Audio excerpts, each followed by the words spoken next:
Boa noite a todas, todos e todas, todos os presentes aqui.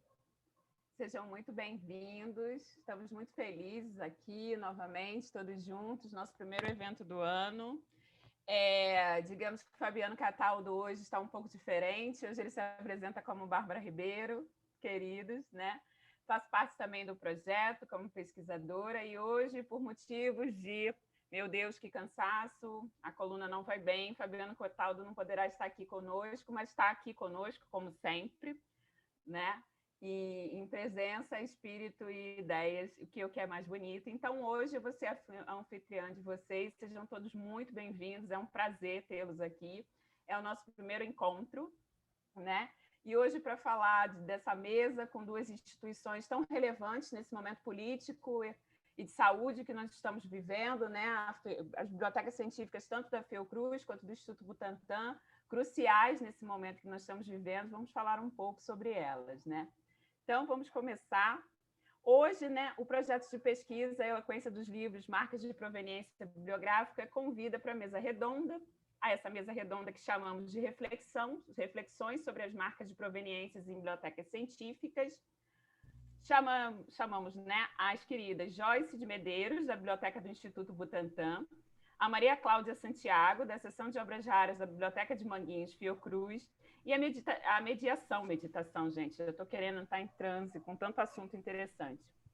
E a mediação com a Asa Fugino, da ECA USP, né?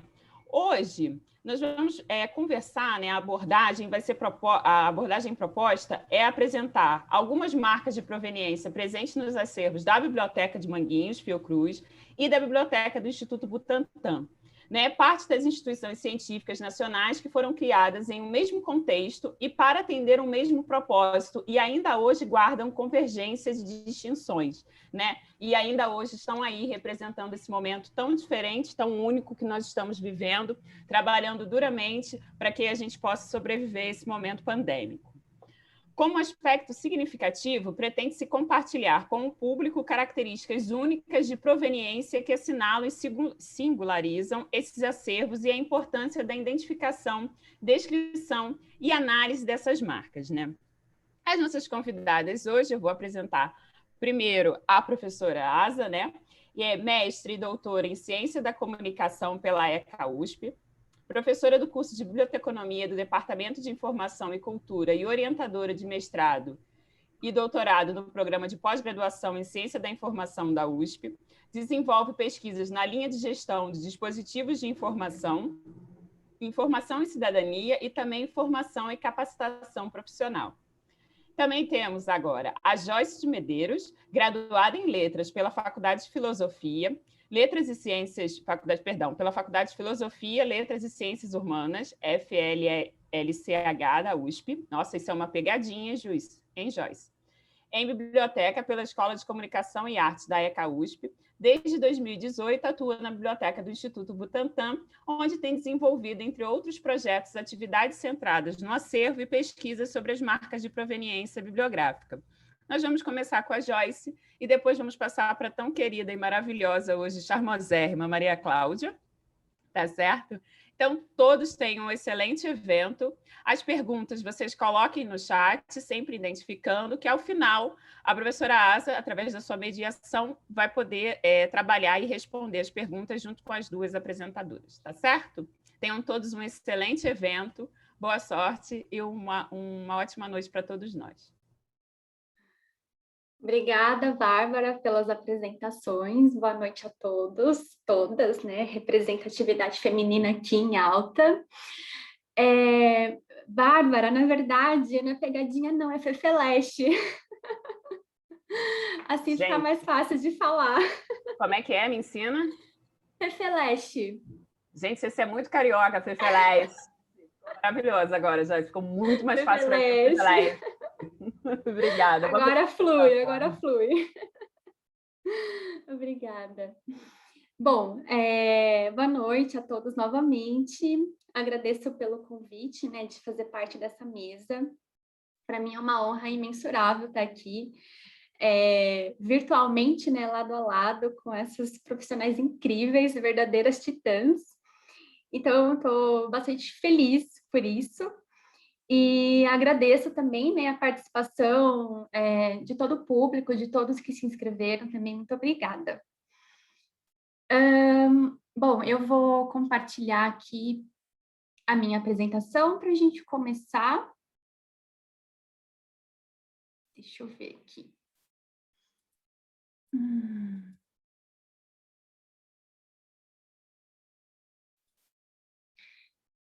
Eu acho que todos conseguem ver bem, né? Sim, sim, sim. Ai, que ótimo. Joyce. Perfeito, obrigada. Então, com essa apresentação, né, estamos buscando, né, refletir por meio de uma seleção de algumas marcas de proveniência, né, presentes no acervo da Biblioteca do Instituto Butantan, sobre como esses elementos eles têm contribuído para melhor compreender a narrativa histórica, né, da biblioteca, para a ressignificação do seu acervo e para desvelar, né, fragmentos da memória pessoal, de personalidade que corroborou com a formação desse acervo e memória institucional também, na medida em que essas marcas de proveniência, que nós vamos ver, né, mais para frente, elas se conectam aos primórdios da instituição e às suas atividades de pesquisa. É importante lembrar também que essa apresentação ela tem como base pesquisas que foram iniciadas ao longo da minha trajetória profissional na biblioteca do Instituto Butantan e pesquisas que foram aprofundadas, né, no âmbito do meu bacharelado em biblioteconomia, que teve como enfoque as marcas de proveniência da coleção doada pelo cientista Vital Brasil, que deu origem à minha monografia intitulada Contribuição das Marcas de Proveniência ao Patrimônio Bibliográfico e Científico do Instituto Butantan, que foi defendida em dezembro de 2020. E também é importante dizer, né, que os estudos em torno dessa narrativa histórica da biblioteca, do seu acervo, das suas marcas de proveniência, continuam em andamento. Então, nessa apresentação, veremos resultados, né, obtidos até o momento.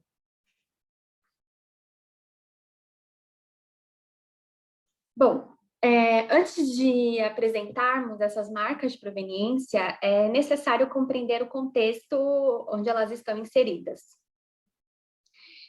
Porque as marcas de proveniência, elas só fazem sentido quando contextualizadas.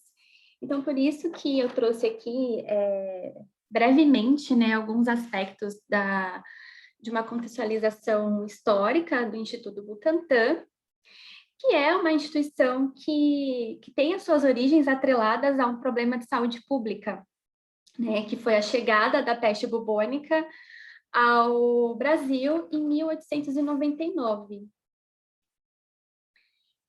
Nessa ocasião, o governo, né, do estado de São Paulo decide criar um laboratório com a finalidade de produção de soro antipestoso. E esse laboratório, ele nasce vinculado ao Instituto Bacteriológico, que atualmente é o Instituto Adolfo Lutz, sob a organização e direção do médico Vital Brasil. A gente tem aqui duas imagens, né, representando esse momento desse laboratório inicial. Em 1901, por meio de decreto, esse laboratório ele passa a constituir-se como uma instituição autônoma, denominado de Instituto Serum-Terápico do Estado de São Paulo, sob a direção de Vital Brasil. E o Instituto Butantan, com esse nome, né, de Butantan, ele passa a ser chamado assim em 1925, por conta também de um decreto. Então, só aí depois, né, de mais de 2 décadas que ele passa oficialmente a ser chamado dessa forma.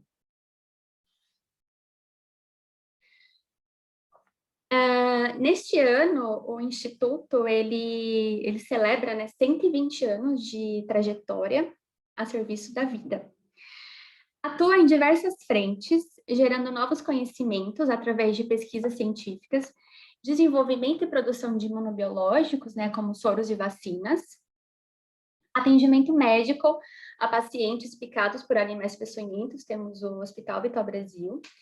Atua na cultura, educação, são 4 museus que promovem ações educativas.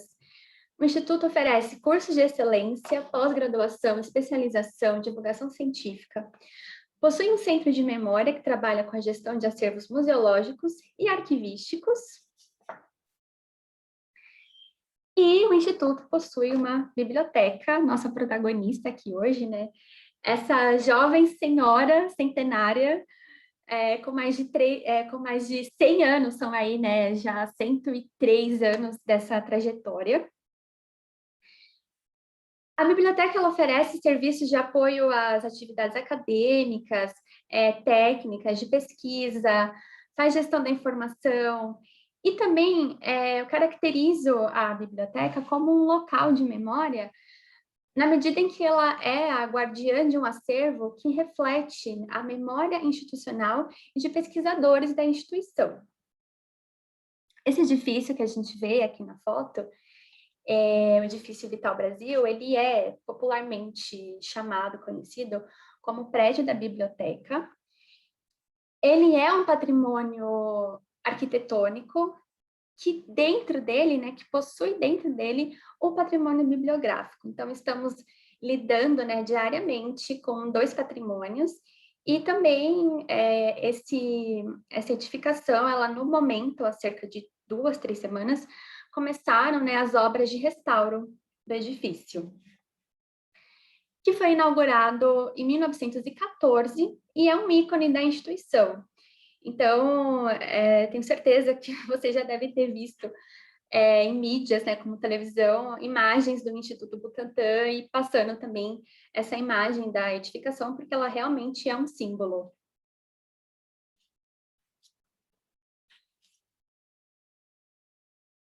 Aqui eu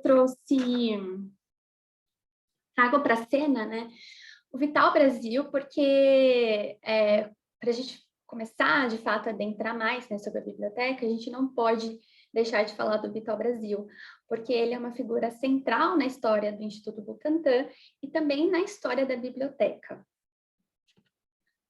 O Vital Brasil, ele nasceu em Campanha, Minas Gerais, em 28 de abril de 1865. Ele formou-se em ciências médico-cirúrgicas na Faculdade de Medicina do Rio de Janeiro. É difícil de sintetizar o percurso de vida, né, do Vital Brasil, o percurso dele acadêmico profissional, porque ele teve uma atuação gigante em prol da saúde pública, na comunicação científica, na divulgação científica. Então, foram, de fato, muitas frentes, né, muitas contribuições. Eu vou focar aqui um pouquinho no contexto do Instituto Butantan.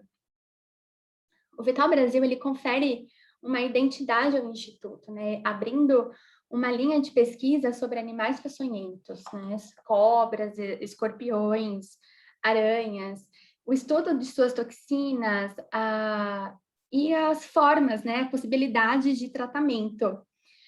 Entre suas maiores contribuições à saúde pública está a descoberta da especificidade do envenenamento ofídico. Ele comprova que há diferenças, né, entre envenenamento causado, por exemplo, por cascavel e por jararaca, que levou ele, então, a desenvolver soros específicos e depois o soro antiofídico, possibilitando o tratamento adequado e eficaz contra mordeduras de serpentes e salvando vidas, né, muitas vidas até hoje. O Vital Brasil, ele foi um pesquisador brilhante, um gestor exímio, e ele também esteve sempre atento às necessidades do Instituto. Ele foi, sem dúvidas, o grande incentivador de criação da biblioteca, como veremos daqui a pouquinho.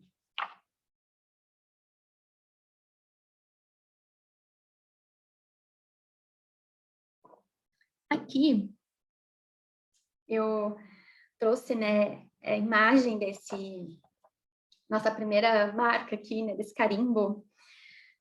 Por quê? Porque esse carimbo, embutido nessa obra, ele apresenta uma marcação temporal de 1902, ou seja, nós estamos aqui, né, nos primórdios da instituição. O Instituto ele ganha autonomia em 1901. Por meio desse carimbo, a gente pode perceber, então, que naquele momento, né, em 1902, já havia a circulação, já havia a presença de livros ali, né, na instituição. A gente pode dizer que o acervo, ele nasce primeiro, né, ele vem primeiro que a biblioteca.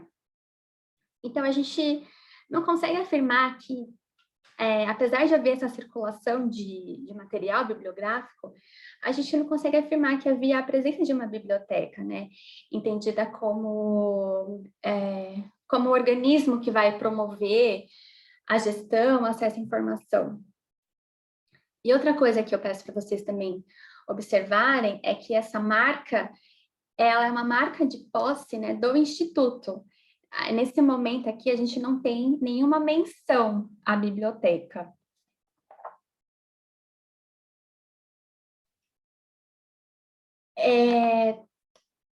Em 1917, né, o Vital Brasil estava ciente dessa ausência, né, da ausência de uma biblioteca e dos prejuízos envolvidos nessa lacuna.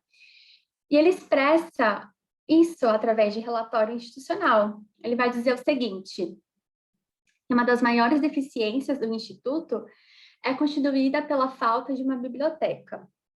Nenhum trabalho científico de vulto poderá ser empreendido com proveito sem que disponhamos das obras indispensáveis para a consulta. O que acontece? Neste mesmo relatório, há a presença de uma lista de doação. Então, Vital Brasil, também os doutores Otávio Veiga e Alvarenga, eles doam parte, né, dos seus acervos ao que será, então, a biblioteca, né?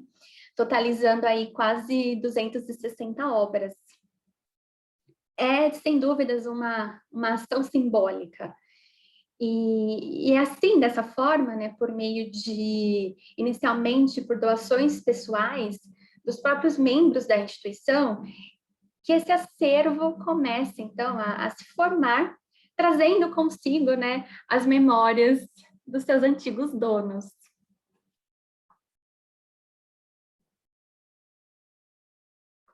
Mas é só no ano seguinte, o Vital Brasil realiza essa doação em 17, é só no ano seguinte, em 1918, em decorrência da reorganização do serviço sanitário, a qual o Instituto estava articulado, que houve a nomeação daquele que foi, então, o primeiro bibliotecário, o Arthur Reis, nomeado em Diário Oficial.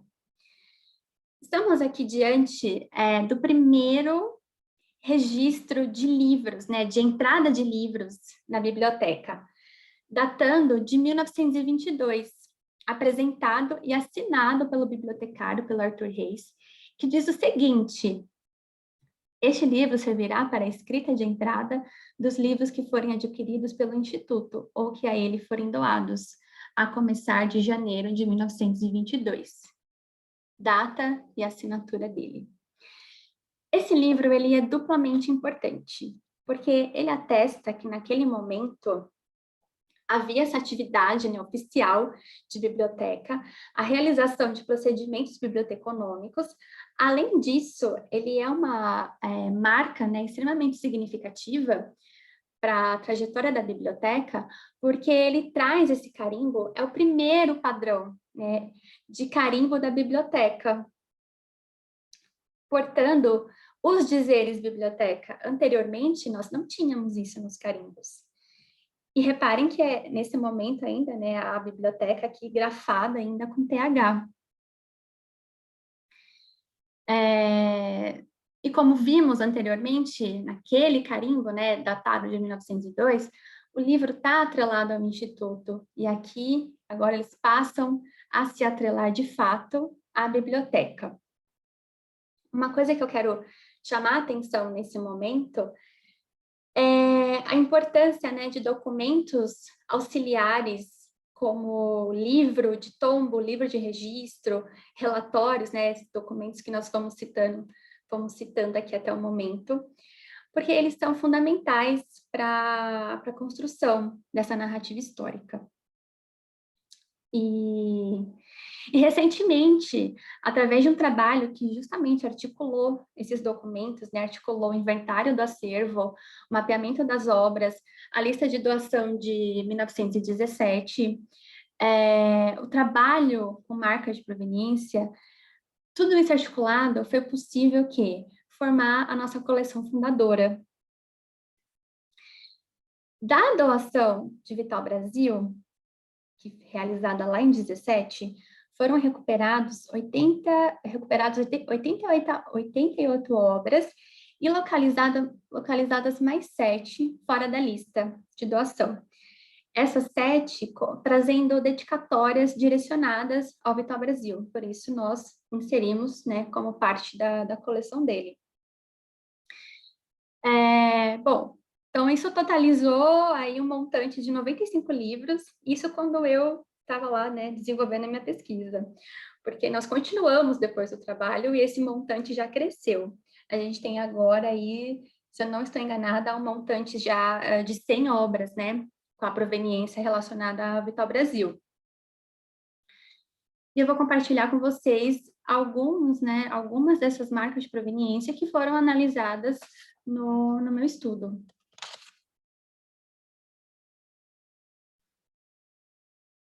A gente vai adentrar, né? A gente vai adentrar na coleção Vital Brasil agora.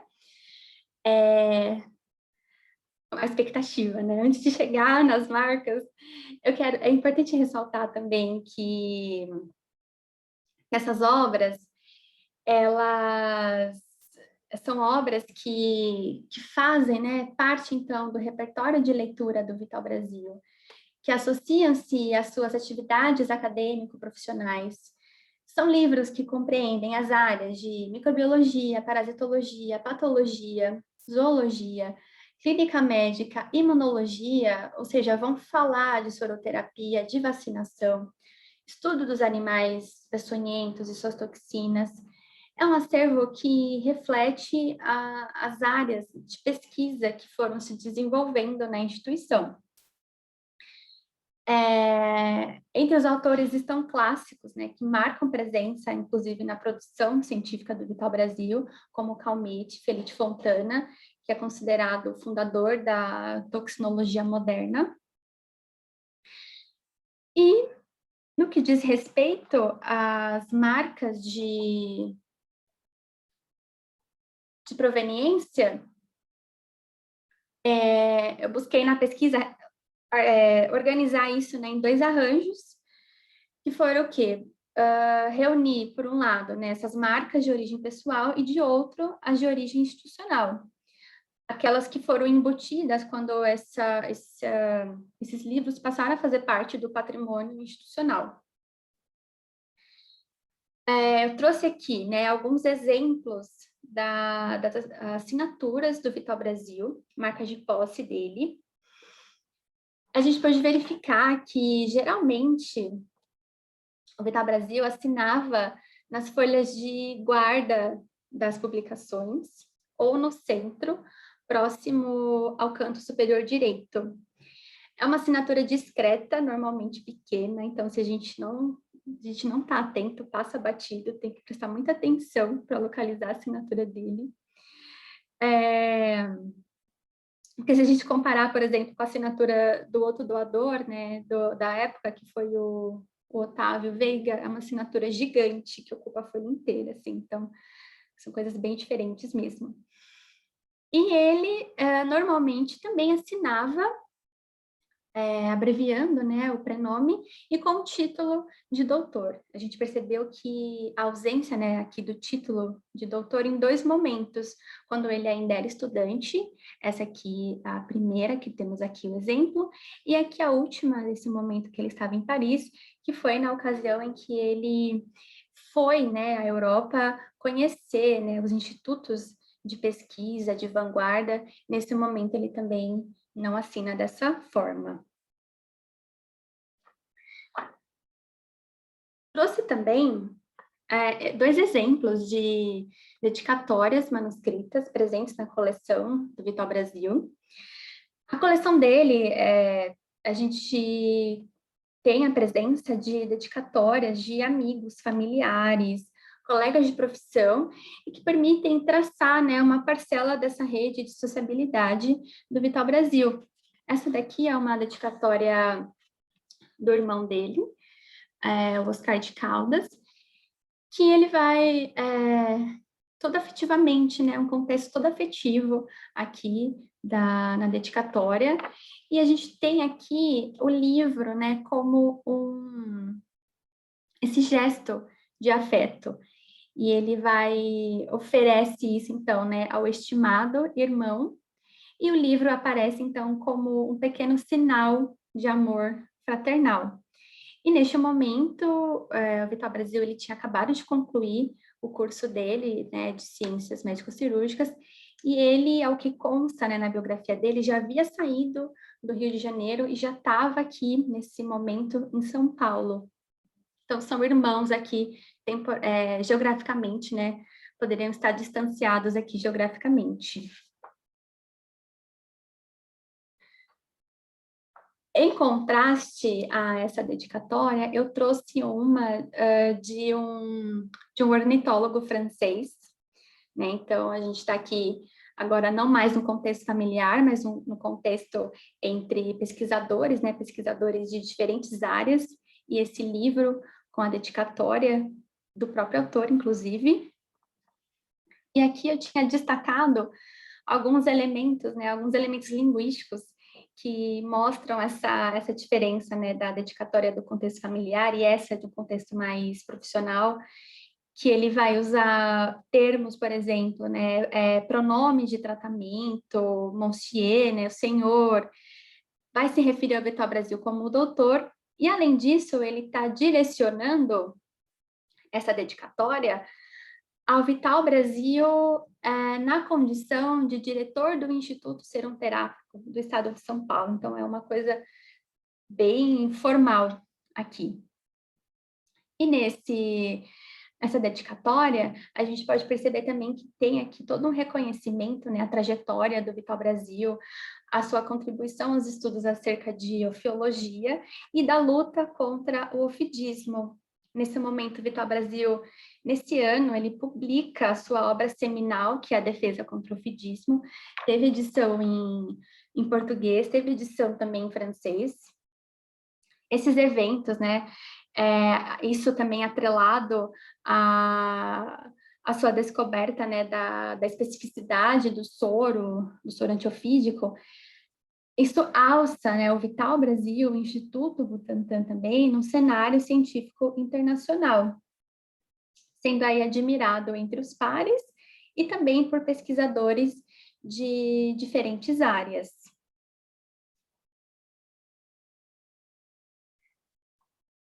Aqui eu trouxe um panorama dos carimbos institucionais que foram localizados, né, nessa coleção. A gente tem aqui na parte superior os carimbos do Instituto Serum Terápico do Estado de São Paulo, que atestam que essas obras elas deram entrada em 3 momentos temporais, né, muito próximos, que foi novembro, dezembro de 17 e janeiro de 1918, e são carimbos que atrelam, né, essas obras diretamente ali às origens da instituição, às suas primeiras décadas de vida. E aqui embaixo são 3 exemplos de padrões diferentes de carimbos da biblioteca que foram identificados. Esse, como número 4, seria um padrão da década de 20, número 5 da década de 40, e esse em relevo seria um carimbo utilizado atualmente. Então, ele está ainda em vigor na biblioteca. E são carimbos também que compreendem, né, diferentes atuações, passando aqui desde a atuação do primeiro bibliotecário, que foi o Arthur Reis, e depois a atuação da Josefa Navas Fontes, que permaneceu na biblioteca por 30 anos. E aqui a gente passa da coleção, né, dessa coleção que compõe a fundadora, E a gente entra aqui em outra marca de proveniência, bastante característica, né? Bastante identitária, singular no nosso acervo, que são as encadernações com couro de serpente. E quando recebemos visitantes, né, usuários, eles se deparam com essas encadernações, com essas publicações, geralmente eles perguntam, é de verdade? Sim, é de verdade, é de verdade. Não é sintético. E já vou explicar o contexto disso. Até o momento, nós contabilizamos cerca de 300 obras com esse tipo de encadernação. São encadernações que particularizam o acervo, atestam a proveniência de tais exemplares e estão diretamente conectadas ao contexto institucional. Lá nos primórdios, né, o Vital Brasil, ele estabeleceu parcerias com fazendeiros e agricultores para obtenção de serpentes encontradas em suas propriedades, né? Isso com a finalidade de pesquisa e também de produção de soro. Mesmo com todos os cuidados, né, da instituição em dizer, né, como que tinha que ser feito essa entrega dos animais, né, esse percurso dos animais, como que deveria ser acondicionado, como que deveria ser realizado o transporte, ainda assim, alguns animais, né, chegavam sem vida. O que era feito, então? Era feito um processo de curtume das peles, e essas peles, então, passavam, né, de pele para couro, a partir desse procedimento. O setor, antigamente havia, né, um setor de gráfica e encadernação, que funcionava também junto ali com a biblioteca. Era grande parceiro da biblioteca. Então, esse trabalho de encadernação era realizado lá mesmo, né, pelo setor de gráfica e encadernação, trabalho totalmente artesanal. Eles realizavam também a adoração do material. Aí eu coloquei aqui uma etiqueta, né, no cantinho aqui superior direito, tem uma etiqueta que mostra exatamente, né, o nome do encadernador que realizou o trabalho, está expresso aqui. Então, essas obras, elas trazem essa informação também. E também, o que foi possível observar é que essas obras, com esse tipo de encadernação, né, algumas foram totalmente encadernadas, tem aqui o exemplo da tese do Vital Brasil, que ela foi totalmente encadernada, né, outros foram parcialmente, foi só uma parte da publicação que recebeu o material. A gente percebeu que não foi uma escolha, assim, aleatória, né, então, obras que receberam esse tipo de encadernação, elas têm uma significância muito grande dentro do contexto institucional.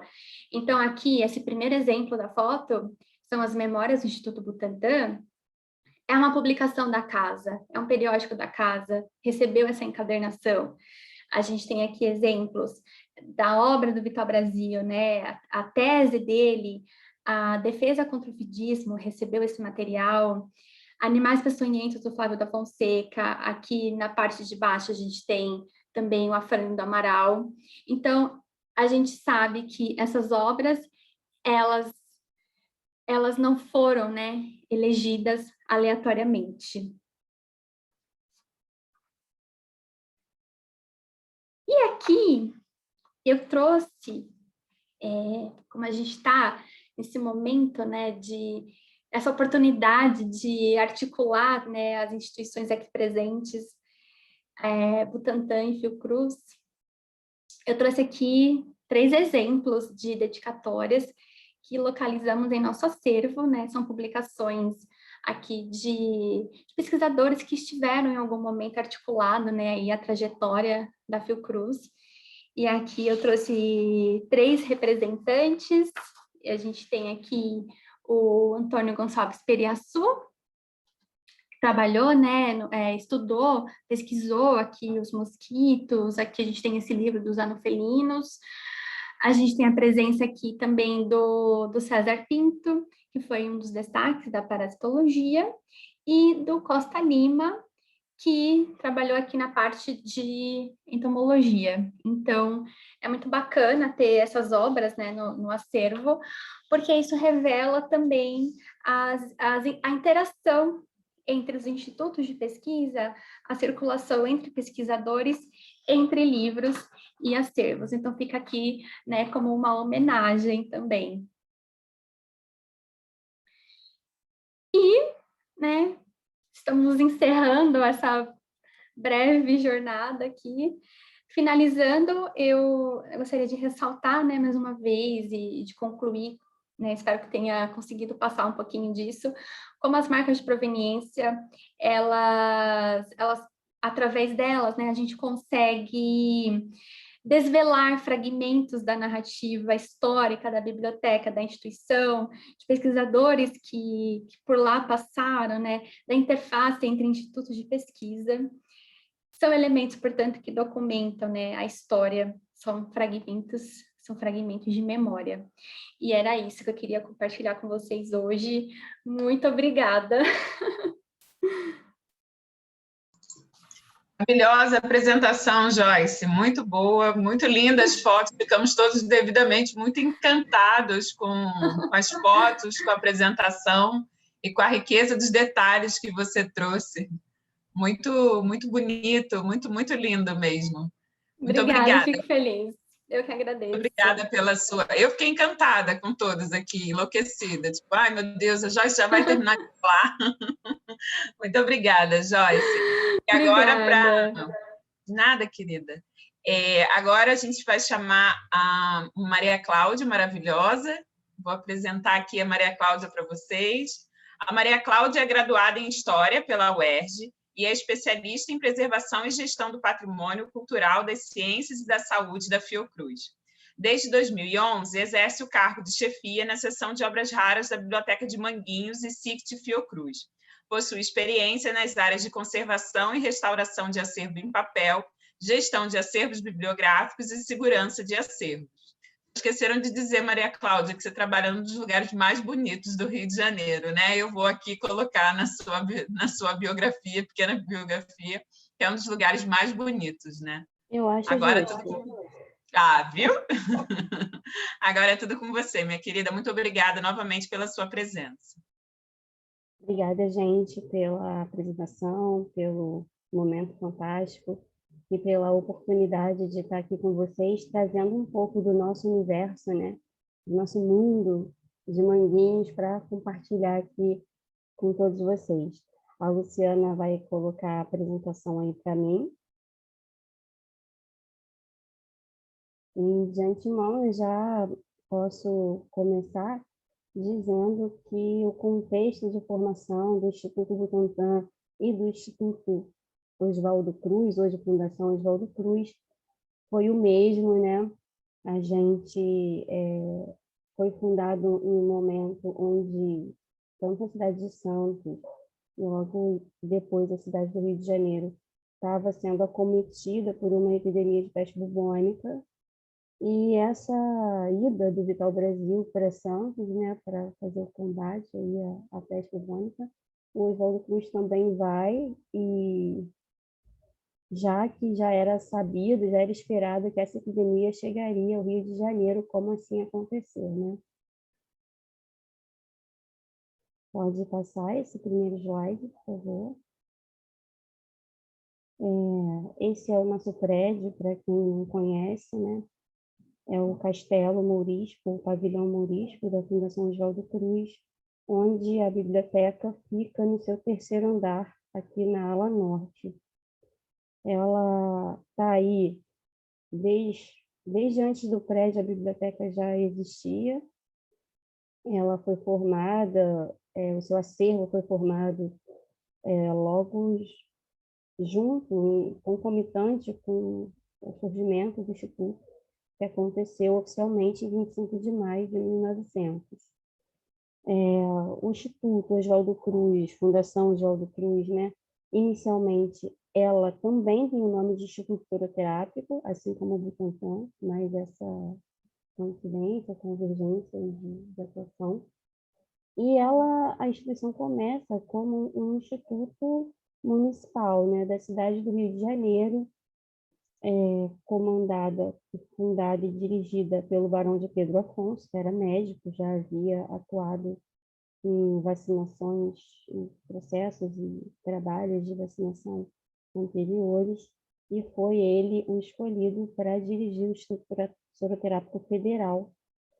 E logo de imediato, junto com ele, o Oswaldo Cruz exercia a direção técnica do Instituto, né? Então, o Oswaldo Cruz estava ali também desde o início da formação, da fundação da instituição. Em 1900, como Instituto Soroterápico Federal, em 1907, passou a se chamar Instituto de Patologia Experimental, e no ano seguinte, Instituto Oswaldo Cruz, que foi o seu nome por muito tempo, né? Acho que uns 70 anos, que 70 não, quase 60, né? Porque nos anos 70, em 1970, a gente vai ter essa denominação que existe até hoje de Instituto de Fundação Oswaldo Cruz.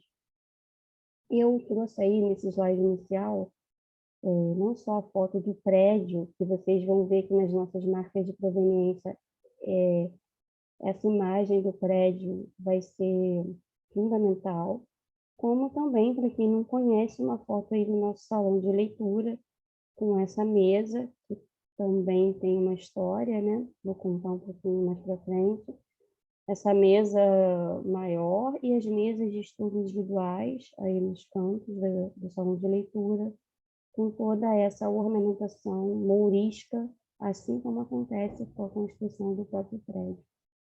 Essa frase que está posta aí abaixo, né, falar da Biblioteca de Manguinhos, é evocar esta instituição, a evolução de ambas se confunde, tão intimamente estão ligadas. Eu resolvi trazer essa frase de última hora porque ela é uma frase que faz todo sentido para quem trabalha em um acervo patrimonial, como muitos de nós, né? A instituição, principalmente, vou falar aqui especificamente do nosso caso, mas normalmente nos acervos patrimoniais, esse acervo, ele tem um reflexo, uma ligação direta com a formação e desenvolvimento do Instituto, né? No nosso caso, do Instituto. E pode passar para o próximo, por favor. E isso sempre aconteceu, né? O fomento ao crescimento, ao desenvolvimento do próprio acervo sempre foi um ponto vital aí no desenvolvimento do próprio Instituto Oswaldo Cruz. Essa primeira foto à esquerda da nossa tela é uma foto clássica, tradicional para a gente, onde aí está posta a mesa das quartas-feiras, que o Oswaldo Cruz instituiu, né, esse programa de informação, podemos dizer assim, né, onde ele distribuía os artigos científicos que chegavam à instituição, os pesquisadores do Instituto, e todas as quartas-feiras eles discutiam sobre o artigo que cada um leu. Assim, todo mundo sabia o que estava se fazendo em todas as áreas ali do Instituto. A foto à direita da tela é uma foto da biblioteca, onde aparece aí o Overmir, que foi um dos grandes bibliotecários fundamentais aí no desenvolvimento do nosso acervo. Ele é o que está mais à direita aí da foto, né? E sobre a mesa, achei legal trazer essa foto, porque sobre a mesa vocês vão ver aí as encadernações do Instituto Oswaldo Cruz, que a gente vai ver mais para frente também em detalhe. Pode passar. Bem, eu resolvi trazer essa reflexão para vocês e antes de adentrar nela, eu queria dizer que o nosso trabalho ele vem se desenvolvendo ao longo de muito tempo, né? Antes até da gente ter essa consciência de que são as marcas de proveniência e fazer todo esse estudo técnico e acadêmico sobre elas, eu e a Tarsila chegamos em 2011 na Seção de Aves Raras, e a partir de então começamos a fazer a organização física do acervo que não estava tratado. Então, para a gente, as marcas de proveniência, elas vieram primeiro através da observação. A gente observou, a gente passou a conhecer e a reconhecer o que estava posto ali nos nossos exemplares. Depois passamos no mesmo mapeamento que a gente fazia o levantamento das obras, em uma coluna descrever as marcas que a gente encontrava. E depois passamos para a etapa de fotografar as marcas para poder ter um controle, uma visão melhor até sobre a coleta dessas informações.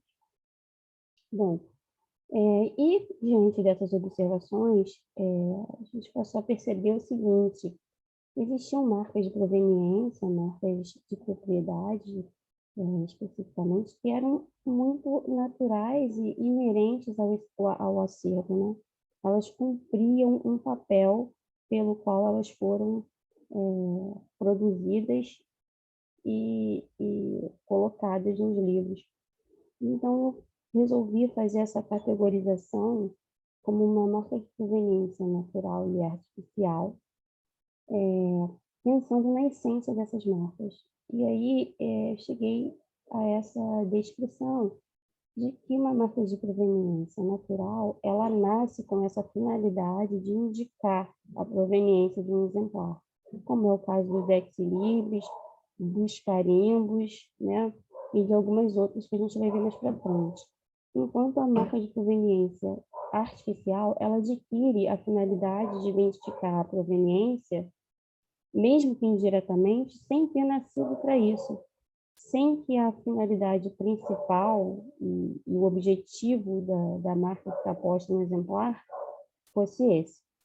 E aí, ao lado da descrição do artificial, eu coloquei um exemplar nosso com essa etiqueta vermelha, intercalina, e tem um número. No caso desse aí, o número 1. Esse foi o primeiro exemplar, o primeiro título tratado tecnicamente pela Biblioteca de Manguinhos, à época da Biblioteca do Instituto Oswaldo Cruz. Pode passar.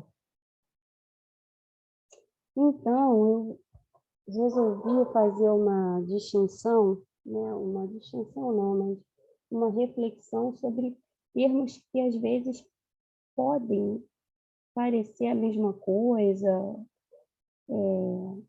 Então, eu resolvi pesquisar sobre isso um pouco, e no dicionário do livro encontrei o verbete proveniência, que remete para a transmissão de propriedade, dizendo o seguinte: proveniência, né, seria a informação acerca da transmissão de propriedade de um manuscrito ou impresso, uma encadernação especial com superlibros, ex-libris, carimbo, selo branco ou qualquer inscrição de anteriores possuidores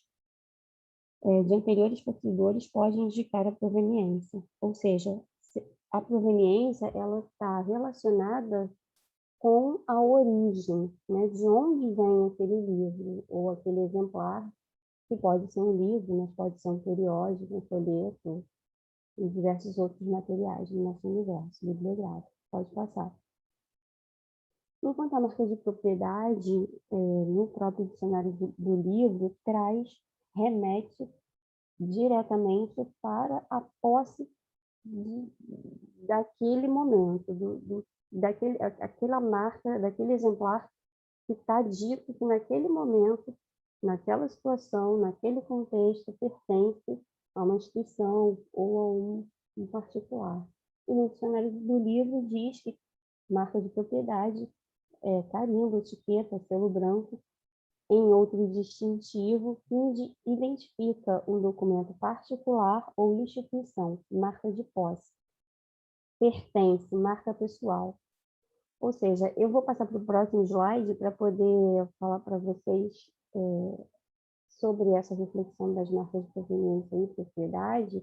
E no próximo, que Luciana, por favor, não passa ainda, mas no próximo slide a gente vai ver um exemplo concreto do que eu estou dizendo, que eu estou querendo explicar aqui para vocês. E estou trazendo essa reflexão conceitual primeiro, para que vocês possam entender até o que eu vou trazer depois, o que eu vou estar chamando de marca de proveniência, marca de propriedade, ou os dois, né? Eu fiz aí essa ilustração para dizer para vocês o seguinte: uma marca de propriedade, ela é uma marca de proveniência, né? O que vai diferir é o contexto em que ela está inserida. Quando a gente fala da marca de propriedade, a gente sempre tem que pensar em relação a que acervo essa marca se remete. E vou mostrar um exemplo, né? Atua no contexto em que está inserida com a função de demarcação de propriedade ou é uma marca que remete a uma origem que já passou, né? Então, quero passar para o próximo slide, por favor, e mostrar aí algumas das nossas marcas para contextualizar com o que eu disse anteriormente. Essa primeira imagem, à esquerda, é o ex-libris da Biblioteca do Instituto Oswaldo Cruz. Ele é um ex-libris produzido no início do século XX pela Maison Austère de Paris, assim como o ex-libris do Oswaldo Cruz, né? Tem também essa mesma casa de produção. E ele, aplicado às obras da Biblioteca de Manguinhos, que é a Biblioteca do Instituto Oswaldo Cruz, inicialmente, né? Esse ex-libris, ele atua como uma marca de propriedade para a Biblioteca de Manguinhos, no acervo em que ele identifica. Enquanto o ex-libris do Oswaldo Cruz, ele atua como uma marca de proveniência para o acervo da Biblioteca de Manguinhos, mas que dentro do acervo da coleção do Oswaldo Cruz é uma marca de propriedade, né? E por último aí tem o carimbo, né, produzido aí pela biblioteca, onde achei muito interessante trazer, porque ele faz as duas coisas, né? Ele identifica a propriedade desse exemplar como parte do acervo da Biblioteca do Instituto Oswaldo Cruz, mas também remete à origem, que se trata de um exemplar oriundo da coleção do Oswaldo Cruz. Pode passar, por favor. Então, aqui eu trouxe alguns exemplos. Hoje a gente tem identificado dentro do acervo da Biblioteca de Manguinhos, não só das obras que estão no castelo, onde fica a seção de obras raras especiais, mas a biblioteca como um todo, que eu não falei para vocês, mas a Biblioteca de Manguinhos ocupa 2 prédios no campus da Fiocruz. O prédio do castelo, aquele que eu mostrei inicialmente, que fica a seção de obras raras especiais da Biblioteca de Manguinhos, espaço original da Biblioteca do Instituto Oswaldo Cruz, e que hoje abriga as obras selecionadas pela temporalidade ou por características especiais, como seção de obras raras especiais, né? Então, é esse acervo. O restante do acervo, principalmente o nosso corte temporário de 1930, né, fica no pavilhão Adílio Sachê, em outro prédio, que deu continuidade ao desenvolvimento da coleção da Biblioteca do Instituto Oswaldo Cruz. Ele foi construído em 1995 e hoje o nosso acervo como um todo tem cerca de 1 milhão de itens. Então, aí eu trouxe algumas, né, dessas marcas, tentei buscar uma variabilidade de tipologia e de temporalidade também dessas marcas. Trouxe aí essa primeira marca que está à esquerda, é um carimbo seco, ou selo branco, né, com a imagem de um microscópio escrito Instituto de Manguinhos, Rio de Janeiro. Bem, eu queria compartilhar com vocês que esse nome, Instituto de Manguinhos, sempre nos causou assim, um estranhamento, porque ele nunca foi um nome oficial do Instituto Oswaldo Cruz.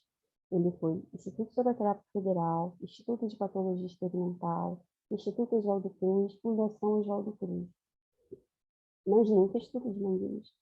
E a partir de querer entender por que ele estava sendo chamado de Oswaldo Cruz, nos exemplares da biblioteca, e depois nós também encontramos isso em documentos oficiais, em notícias de jornal, sempre chamando de Instituto Oswaldo Cruz, principalmente nos livros que chegaram inicialmente ao acervo, ou seja, aqueles que tinham número de tombo inicial. Quanto mais baixo o número de tombo, a gente costumava encontrar essa marca do Instituto Oswaldo Cruz. Bem, então, pesquisando aí para o capítulo do livro que a gente está produzindo no projeto de pesquisa e eloquência dos livros, a gente encontrou a informação que o Instituto de Manguinhos foi assim chamado pela primeira vez pelo Oswaldo Cruz em uma dedicatória impressa de um artigo que ele publicou sobre a soroterapia para tratamento da peste bubônica, de 1901. E ele dedica esse artigo ao Barão de Pedro Afonso, né? E chamando o Barão de diretor, fundador e diretor do Instituto Oswaldo Cruz. E assim como na identificação do artigo, tem lá o título do artigo, o nome do autor, que é Oswaldo Cruz, e a filiação institucional, como Instituto de Manguinhos. Então, assim, a gente conseguiu entender um pouco melhor de por que esse nome, né? Esse nome que, de fato, nunca existiu, mas que ele era, assim, conhecido como Instituto de Manguinhos, tanto nas notícias de jornais, na documentação oficial do Instituto, em relatórios do Ministério da Justiça, ele é chamado de Instituto de Manguinhos. Então, a gente vai ter essa denominação aí, né, nesse carimbo seco, assim como em um carimbo úmido colocado aí no corte de um livro, que vocês veem aí mais abaixo, está determinado, está denominado Instituto de Manguinhos, como eu falei para vocês, sempre em livros de tombo, de numeração de tombo mais baixos.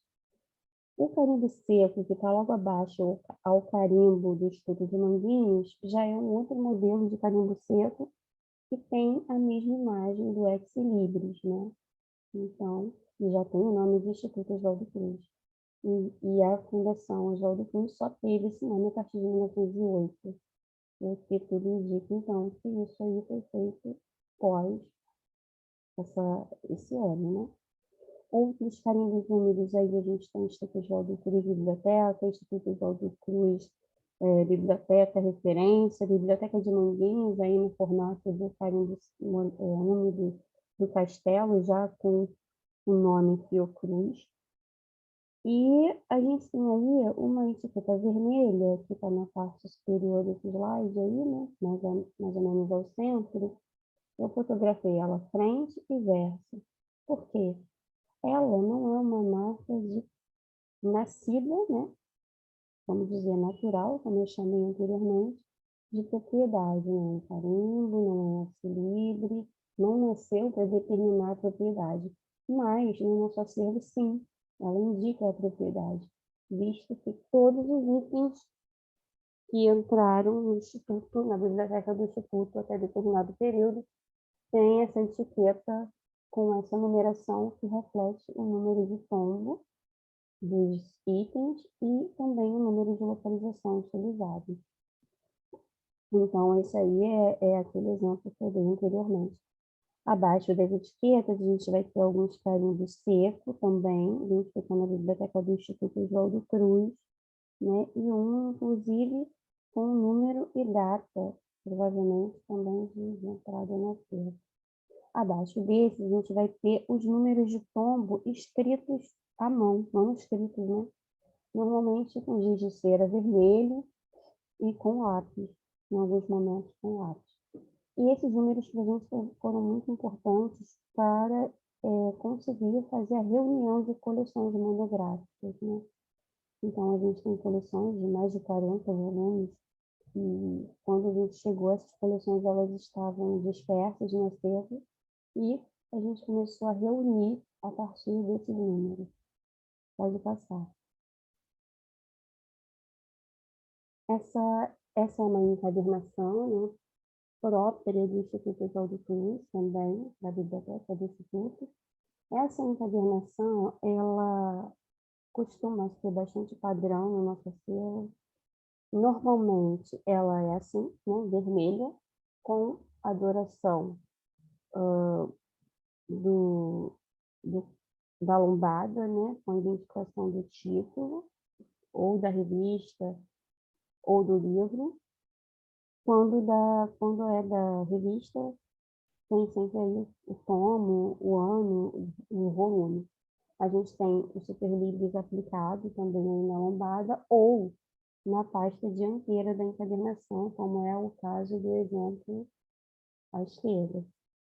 O friso mourisco também aí na parte de cima, né, na cabeça do livro, também é uma outra característica dessa encadernação. E aí, no meio, a gente vai ter um átomo, né? É o desenho de um átomo, que também é encontrado, costumeiramente, nas encadernações mais baixas. Pode passar. De numeração mais baixa. Pode passar. Aqui eu peguei alguns detalhes da encadernação, né? O friso mourisco, se vocês verem aí, puderem observar, ele vai variar na sua forma, né?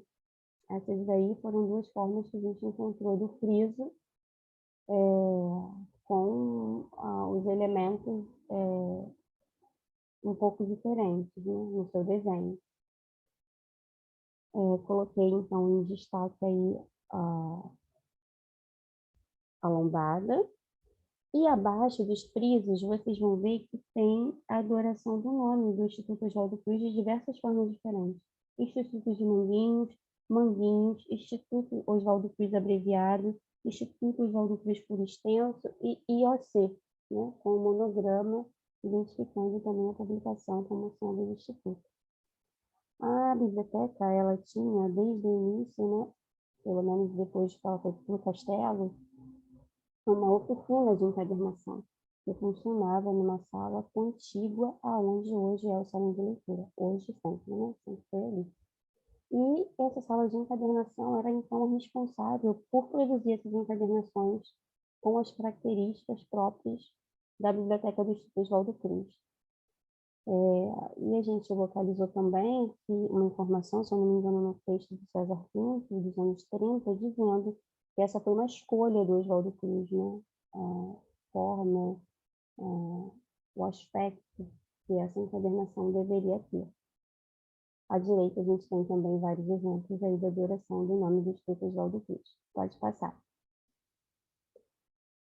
Aqui é mais um elemento também de identificação próprio da nossa coleção, né? É uma folha de guarda também aí em estilo mourisco, onde esse desenho, né, esse design dessa folha de guarda veio do livro de Alhambra, que também está no nosso acervo. É o plate 60 do livro, que foi reproduzido e se tornou aí marca, né, das nossas encadernações. E aí também a gente pode refletir, né, que a folha de guarda ela tem uma outra função, né, que não é de identificar o livro, uma função geral, vamos dizer, né? E aí, sim, ela atua, apesar de folha de guarda própria para proteção do miolo do livro, aí atua aí como uma marca de propriedade. Pode passar. Eu quis trazer essa fala para vocês, encontrei um texto do Gilberto Vilela, de 1952, e ele vai falar um pouco sobre uma troça assim, que o Oswaldo Cruz fez com o Overmir, que foi bibliotecário durante 35 anos do Instituto, que diz o seguinte: não devemos esquecer a personalidade do holandês Assuerus Overmir, o dedicado bibliotecário do Instituto. Foi ele que, desde o início, organizou e cuidou com carinho das vastas e magníficas coleções da biblioteca, de que era guardião devotado. Culto, conhecendo várias línguas, prezava, acima de tudo, a disciplina. Contou-me que certa vez, quando ia tomar a condução de volta do Instituto, já lá estava sentado Oswaldo Cruz, que empunhava vários livros, e dentre eles um com a capa vermelha e as letras douradas, características dos livros encadernados no Instituto. Overmir dirigiu-se a Oswaldo e disse: Doutor Oswaldo, esse livro é da biblioteca e não pode sair de lá, conforme as suas ordens. Oswaldo entregou-lhe, então, obedientemente o livro de volta. Overmir disse-me, rindo, que Oswaldo queria experimentá-lo e ficou satisfeito com o teste. Quis trazer isso para vocês, que achei bastante interessante, né? E aí confirma a questão da encadernação ser utilizada como uma forma de identificação de propriedade desse livro, sendo da Biblioteca do Instituto Oswaldo Cruz. Pode passar. Aí eu trouxe também para vocês algumas outras marcas que estão presentes dentro do nosso acervo. Antes de falar delas, eu queria voltar, assim, só para dar uma complementação sobre as encadernações.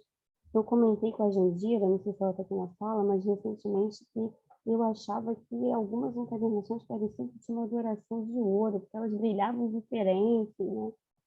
Aí a Jandira falou, pode ser e tal. E aí, também pesquisando o capítulo do livro, eu encontrei em 3 lugares diferentes, um texto do César Pinto, outro do Henrique Aragão, e mais um que falava da revista Arquivos, que era uma publicação sobre o Instituto, falando que sim, que a adoração era praticada mesmo em ouro, né? Então, só uma curiosidade a mais. A gente tem algumas marcas de proveniência de acervos pessoais que hoje fazem parte do Instituto, né? Da Biblioteca da Fundação Oswaldo Cruz, da Biblioteca de Manguinhos. Eu eternamente chamo de Instituto, né? Então, a gente tem aí um carimbo da Biblioteca do Henrique Aragão, um importante cientista do Instituto, chegou a presidir e dirigir a instituição. Uma dedicatória para o Evandro Chagas, também cientista da instituição. Aí no centro, a gente tem um livro que veio com essa carta dentro, a gente encontrou essa carta dentro do livro. E essa carta remetia exatamente para a propriedade desse exemplar.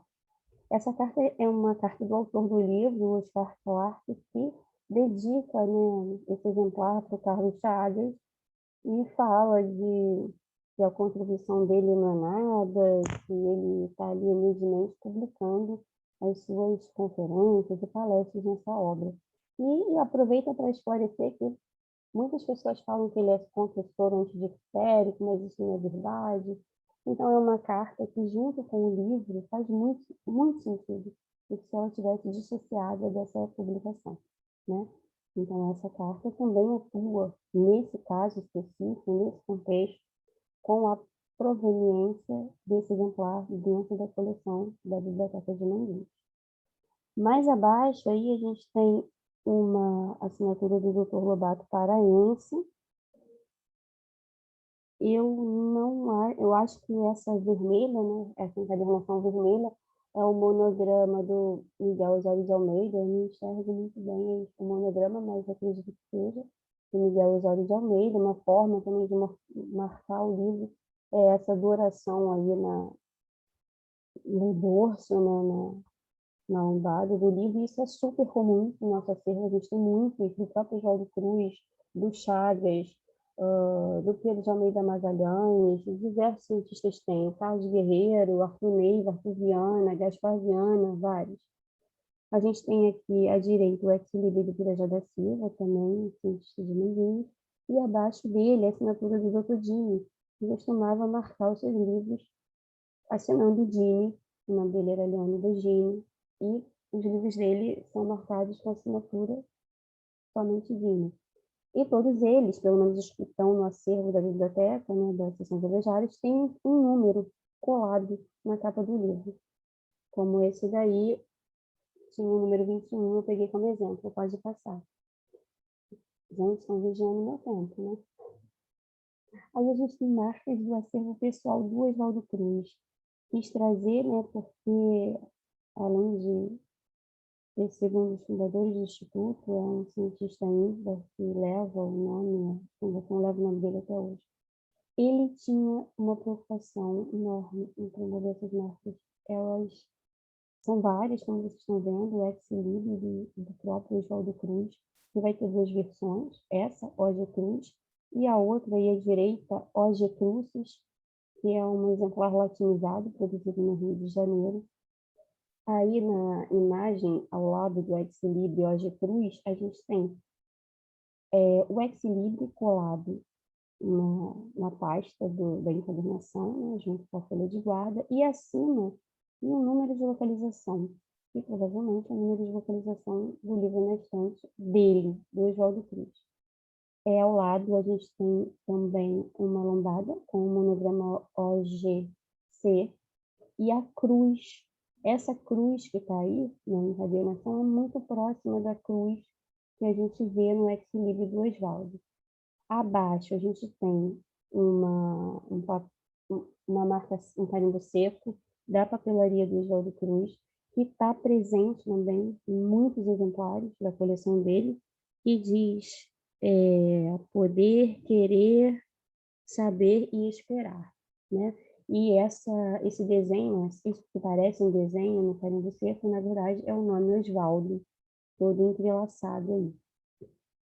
Ao lado a gente tem a assinatura dele, Gonçalves Cruz, que também assinava como Oswaldo Gonçalves Cruz, só havia uma variação. Além disso, a gente tem o carimbo do Instituto Oswaldo Cruz, como eu já falei anteriormente, uma dedicatória aí protocolar, era muito comum, um eminente senhor, doutor, e etc., Gonçalves Cruz, né, deixa a homenagem ao autor, muitos exemplares desse tipo de dedicatória, e abaixo dela a gente tem um ex-libris, né, o que seria a imagem do ex-libris reproduzida ali em miniatura, junto, na parte de cima da imagem, tem o número de localização da obra na estância. Pode passar, gente, vou correr, pode passar. Pode passar, Luciana. Aí outras marcas de proveniência para serras pessoais, a gente tem aqui à esquerda uma marginalia do Pedro de Almeida Magalhães, que além de ter seus comentários sobre o texto, assina essa marginalia colocando PM. Junto com ele a gente tem uma folha de rosto, também de origem do acervo do Pedro de Almeida Magalhães, que além de assinar, ele coloca aí o endereço da casa dele, né? Morador da Rua do Bispo, número 11, lá no Rio Comprido. Ao lado a gente tem um superlivro da Dona Amélia, consorte de Dom Pedro I, abaixo uma dedicatória da Berta Lutz, e ao lado uma dedicatória manuscrita de Juliano Moreira para o Brasil Médico. Eu quis trazer por quê?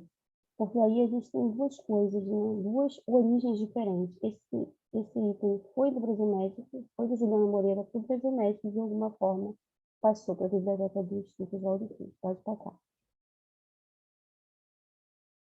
Aí são diversas marcas de propriedade. E agora, no acervo da Biblioteca de Manguinhos, de proveniência de diversas instituições diferentes, a gente tem aí o carimbo do Instituto de Patologia Experimental do Norte, abaixo é o ex-libris da Universidade do Brasil, da Faculdade de Medicina da Universidade do Brasil, hoje o FRJ. Trouxe para vocês o carimbo do Instituto Oswaldo Cruz, posto acima do carimbo de uma outra instituição, e logo abaixo uma assinatura do Pirajá da Silva, com o carimbo do Instituto de Medicina Tropical aí rasurado, né? Como quem diz, esse exemplar não é mais desse lugar, né? Agora ele é de outro. E ao lado a gente tem dois carimbos do mesmo exemplar, do Ministério da Educação e do Departamento Nacional de Criança, um outro ex-libris da Biblioteca Militar, que a gente tem vários, também uma doação na lombada da Biblioteca do Estado do Pará, e acima do ex-libris de Sociologia. Pode passar. Aí a gente resolveu, em 2016, a partir do programa Preserva do BNDES, a gente foi contemplado nesse edital. E dentre muitas ações, a gente resolveu retomar a marcação do acervo de Manguinhos, com a adoração das encadernações, como era feita antes, mantendo a tradição dessa prática, mas também trazendo marcas novas, né? A primeira marca aí, à esquerda, é a reprodução do ex-libris e depois usado como superlivre nas encadernações, mas com o nome atualizado de Fundação Oswaldo Cruz. Abaixo uma roda, né? Foi confeccionada também para a produção do cabeceado mourisco na encadernação. Logo ao lado da roda tem um forninho aí esquentando o ferro para fazer a aplicação, para quem não conhece. E acima a gente tem florões novos, né? À direita de quem vê a tela é um elemento do nosso salão de leitura que está no mural de madeira do salão. A gente mandou reproduzir assim, nesse ferro, para que fosse uma nova marca de propriedade. E ao lado é um florão que é reprodução de um elemento decorativo da porta da biblioteca. Pode passar. Aí já é tudo aplicado na encadernação nova. A gente não está substituindo a encadernação, né? Somente fazendo encadernação, acho que precisa. Pode passar. Aí, na verdade, eu deixei até em branco ao lado, né, dizendo qual que seria um trecho do relatório do Ministério da Justiça, que isso é um carimbo do Hospital Paula Cândido, que fica em Niterói, e aí eu tinha encontrado a relação nesse relatório do Hospital Paula Cândido com o Instituto Oswaldo Cruz, onde ainda o Instituto Fotográfico Federal era que o Instituto fornecia soros antipestoso para o hospital, e com isso começou a cair os casos de morte por peste, né? Pode passar. Gente, eu ia ficar falando que a noite toda. Pode passar. As fontes, né, que contribuem na identificação da proveniência, e a gente tem os nossos livros de registro, de doação e de compra, pode passar, que não vai dar tempo de mim sair. E aí, nesses daí, eu queria só chamar a atenção que a gente tem uma coluna chamada proveniência, tanto no livro de compra quanto de doação. Quando é o livro de compra, vem acompanhado do preço. Quando é o livro de doação, apenas o nome de quem doou, ou a instituição que doou o material. Pode passar. Aí são cartas, né? São cartas que o Oswaldo Cruz trocava com seu livreiro em Paris. E aí também serve como uma das fontes de identificação de proveniência das obras. Pode passar. Aqui é um recibo, na verdade, de compra e venda da biblioteca do Fernandes Figueira, que a gente recebeu em 2013, onde a avó vende a biblioteca do Fernandes Figueira para o neto, né? E com isso, a gente, na verdade, queria trazer para vocês alguns exemplos, né, que podem contribuir na busca, tanto pela proveniência quanto pela identificação das marcas, né, com outras fontes que não só as marcas. Relatórios, arquivos, reportagens de jornais, catálogos, tudo que pode corroborar como fonte. Pode passar. Aí eu quis trazer a presença do Instituto Butantan dentro do nosso acervo. Encontrei periódicos com o carimbo do Instituto Butantan, biblioteca, isso aí de 1937, e ao lado uma dedicatória, né, do Vital Brasil para a excelentíssima senhora Viscondessa de Cavalcante. E aí ele dedica, né, como homenagem do autor. Essa Viscondessa eu achei incrível, porque ele não dedica ao Instituto, ele dedica a ela, e o acervo dela vem parar aqui no Instituto. Né? E descobri que ela foi casada com o Visconde de Cavalcante, que foi governador aí de vários estados brasileiros na época do Império, e quando aconteceu a República, estourou a República, ela se mudou para Paris e levou o acervo. Mas entre os anos 20 e 30, ela vai e distribui esse acervo por várias instituições brasileiras. E uma delas foi contemplada aí no Instituto Oswaldo Cruz, né? Pode passar. A bibliografia, pode passar. Uma foto que eu quis trazer também da visita do Vital Brasil ao Instituto Oswaldo Cruz para finalizar essa apresentação. Aí tem o Flow Code, né, que está disponível para quem quiser conhecer todas as redes sociais da biblioteca, assim como o catálogo humorístico, o repositório institucional e a página Brajários Fiocruz, para a gente baixar aí à vontade material digitalizado. Então, eu finalizo aqui e agradeço a possibilidade e já, de antemão, peço desculpas pelo avançado aí do meu tempo.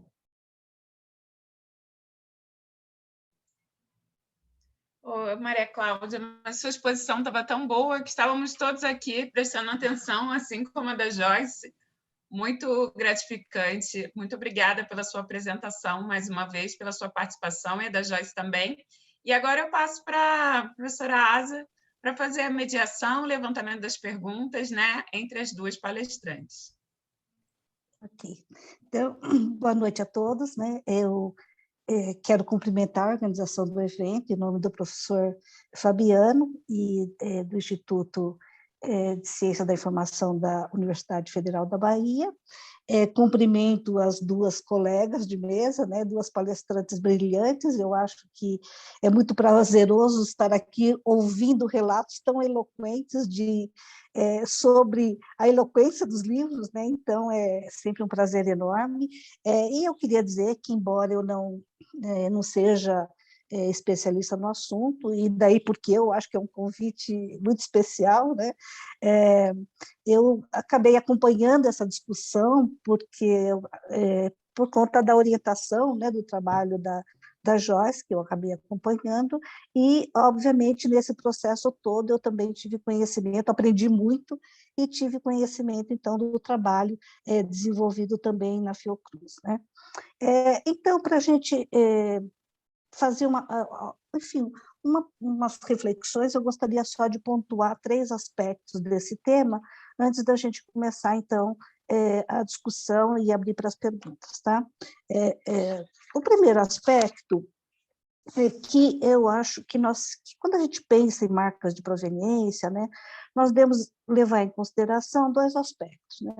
O primeiro aspecto que eu acho que na perspectiva administrativa, essas marcas de proveniência, elas evidenciam o processo de institucionalização no qual o livro foi submetido, na medida em que ele define propriedade e atribui à obra o sentido de pertencimento à coleção, né? Então, quando a gente olha do ponto de vista das políticas de desenvolvimento de coleção e a gente olha do ponto de vista administrativo, então essas marcas de proveniência elas têm esse caráter, né? Essa função informativa numa perspectiva mais gerencial. Por outro lado, quando ela é vista na perspectiva histórico-temporal, ela possibilita evidenciar as múltiplas interações ao longo do tempo, e isso é interessante porque ela acaba possibilitando um painel extremamente contextualizado, né, das relações entre os autores, os proprietários, sejam eles individuais ou institucionais, e os próprios leitores, né?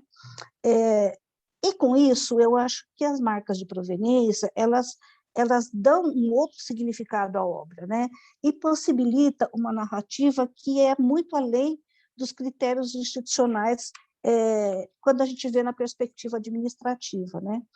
E eu acho que, nesse sentido, essas marcas de proveniência, elas possibilitam uma ressignificação desses acervos, né? Então, eu acho que quando a gente fala da eloquência dos livros, a gente está falando também do quão importante é ouvir o que esses livros falam através das marcas de proveniência, né? O que essas marcas de proveniência do relato, o que elas contam para a gente, né?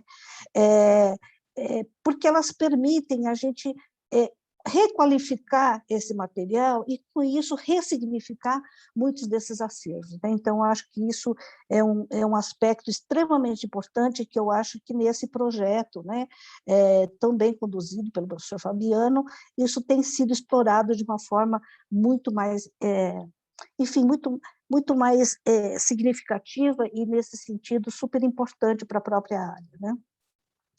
Agora, tem 2 outros aspectos que eu acho também que é muito interessante a gente se atentar, que é o seguinte: as marcas de proveniência, elas,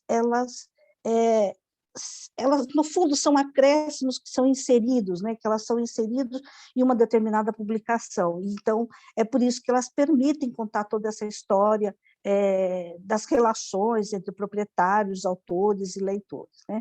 Por outro lado, eu acho que existe um outro aspecto que é super importante, né, e que é abordado em algum momento, acho que pelo Pearson, que ele fala sobre o quanto eles também falam quando essas marcas estão ausentes, né? Então, eu acho que quando as marcas estão ausentes, mas por conta de subtrações, né, por conta de remoções intencionais, né, rasuras, cortes, etc., né, elas também falam muito, né, elas também trazem aí uma possibilidade de compreensão do contexto que também é muito interessante, né? Porque se a gente pensar, por exemplo, na época da ditadura, né, em determinados momentos, e depois posterior, né, há todo um movimento, né, de apagamento da memória, né, de querer apagar a memória, né, de querer apagar a história, né? Então, eu acho que a ausência dessas marcas, mas a ausência provocada, intencional, porque ela foi rasurada, porque ela foi cortada, porque ela foi excluída, ela também possibilita uma história que é uma narrativa que normalmente a gente não tem, não aparece tanto nos livros sobre o tema, né, ou nas histórias sobre o tema. O outro aspecto que eu acho também bastante interessante e que tem a ver com o que eu chamo de um paradoxo, mas é um paradoxo positivo que está presente nesse tema, né? Que é o seguinte, o processo de impressão industrial dos livros, né, que possibilitou a padronização e a multiplicação desses exemplares para atender o maior número de público, né, o maior número de pessoas. Então, se por um lado esse processo industrial ele acaba, digamos, de alguma forma padronizando, né, essa produção, por outro lado, ao permitir uma maior circulação dessas obras, né, ele acaba conferindo a essas mesmas obras o potencial de se tornarem exemplares únicos, né, insubstituíveis, pelas marcas que agregam, né? Então, as marcas, porque elas acabam trazendo um significado e que possibilita fazer exatamente o que vocês fizeram, né? Uma leitura contextualizada desta obra dentro desse acervo, ou dentro do momento em que ela foi adquirida ou foi incluída num determinado acervo, né? Então, acho que são 3 aspectos bastante ricos para a discussão e que, de alguma forma, eu acho que ambas, na sua apresentação, acabaram mostrando bastante enfim, desses aspectos que eu estou aqui trazendo, né? Então, para começar a discussão, eu faria uma pergunta para ambas e faria mais 3 perguntas, na verdade são para as 4, tá? Para as 2, que tem a ver com esses temas. Então, a minha primeira pergunta, que é minha, é que se vocês, ao longo dessa atividade que vocês tiveram, vocês tiveram contato com alguma obra que tivesse uma marca de proveniência excluída, ou que se percebeu que foi excluída intencionalmente, né? Então, seja por roubo, seja por, né, enfim, por descuido, por estrago, etc., né? Essa é uma pergunta que eu faço. E tem outras 3 perguntas que foram feitas pelo público e que, como elas são para ambas, eu proponho que elas sejam respondidas primeiro pela Joyce e depois, então, pela Maria Cláudia, tá? As outras 3 questões são o seguinte: uma é de uma estudante de biblioteconomia, que ela pede orientação sobre como começar os estudos nessa área, né? Então, acho que tem muito a ver com, né, a própria história das duas, né, em relação ao trabalho com esse acervo, né? A segunda questão é se a rotina, se existe alguma rotina e técnica de conservação dessas encadernações, né? A outra questão é se o estilo de encadernação ele pode ser usado para marcar épocas ou proveniência, né? E aí eu acho que essa pergunta, se a Joyce for responder, ela pode também responder uma outra que tem a ver com isso, que é se o Vital Brasil ele também encadernava os seus exemplares particulares, né? Então, acho que são essas questões que eu faço inicialmente para as duas, e depois a gente tem algumas outras questões que, se houver tempo, a gente vai discutindo, tá bom?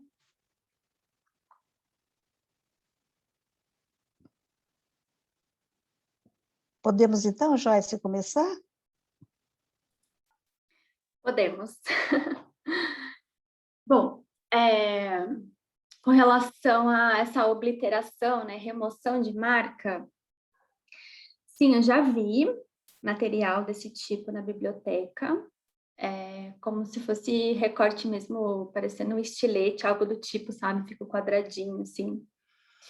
Então, temos também marcas de ausências, né, no acervo.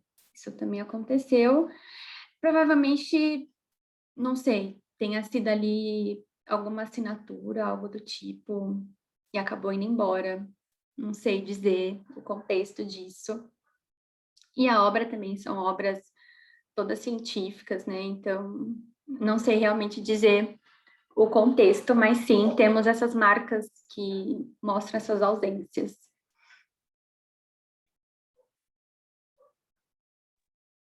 Eu também percebi já tanto a ausência, como ela falou, né, o recorte não só no acervo antigo, mas também no acervo novo. O pesquisador às vezes vai e arranca o artigo inteiro, só ele vai ter aquele artigo, aí não é só a marca, né, tudo. Mas também já vi remoção de marca e tentativa de apagamento, né? Eu até vou tentar aqui, ver se eu consigo compartilhar com vocês, deixa eu ver, acho que eu não vou conseguir. Peraí. Eu queria mostrar dois exemplos de marcas, uma de tentativa de apagamento e a outra, ao contrário, né, de usar a marca para despistar a sua origem, né? Vou tentar colocar aqui para vocês verem.